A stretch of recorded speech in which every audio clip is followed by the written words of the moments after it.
তো আগের ব্লগে তোমরা দেখেছিলে আমরা কিভাবে হুডরু পৌঁছেছিলাম, আর এটা হচ্ছে পার্ট 2। আর এই ছেলেগুলোকে দেখো কতটা সামনে গিয়ে ছবি তুলছে, আমার এখান থেকে দেখেই মাথা ঘুরছে। তো বন্ধুরা তারপর আমরা বেরিয়ে যাই জলপ্রপাতটা দেখার জন্য। তো বন্ধুরা সিঁড়িগুলো যেখান থেকে শুরু হচ্ছে সেখানে বড় বড় করে লেখা আছে মোট 745টা সিঁড়ি আছে। আর তারপরে আমরা শুরু করে দিলাম সিঁড়ি দিয়ে নামা। আর এখানে দেখো কত কত মানুষ এরকম ভাবে সিঁড়ি দিয়ে নামছে। তো বন্ধুরা ফাইনালি আমরা 750 সিঁড়ি পার করে এখন নিচে চলে এসেছি। আর ওই যে উপরে দেখতে পাচ্ছ ঘরগুলো দেখাচ্ছে। তো সিঁড়ি দিয়ে নামার আগে আমরা ওইখানটাতেই ছিলাম, তো যেটা দেখার জন্য আমরা 750 সিঁড়ি পার করে এলাম নিচে। তো এটাই হচ্ছে সেই জলপ্রপাত। তো এরকম ওয়াটারফল ঝর্ণা উপর থেকে তোমরা ভিউটা করে দেখো, ফিল করো ভিউটা।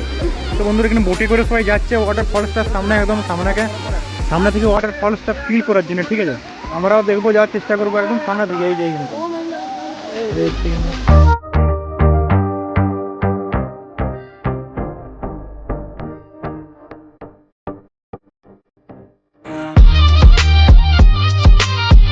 তো আর কি আমরাও চলে গেলাম বোটে চাপার জন্য, যাতে এই ওয়াটার ফলসটাকে আমরা আরো সামনে থেকে ফিল করতে পারি। তো বন্ধুরা দেখতে পাচ্ছ যেমনটা ওয়াটারফলসের একদম নিচে আমরা আছি এখন।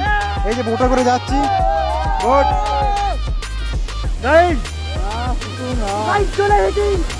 আর এই যে কাকু এই দড়ি ধরে টেনে টেনে আমাদের ওয়াটার ফলসটা সামনে নিয়ে যাচ্ছে। তো বন্ধুরা দেখতে পাচ্ছ একদম আমাদের মাথার উপরে আছে ওয়াটার ফলসটা। তো বন্ধুরা এরকম সুন্দর দৃশ্য দেখতে হলে তোমাদের আসতেই হবে হুডরুতে। তো আজকের মতো পার্ট 2 এখানে রাখছি, দেখা হচ্ছে চলো পার্ট 3 তে। আর পার্ট 3 কিন্তু মিস করলে হবে না, কারণ পার্ট 3 মিস করলে এরকম সুন্দর সুন্দর পশুদের সাথে তো আলাপটাই হবে না।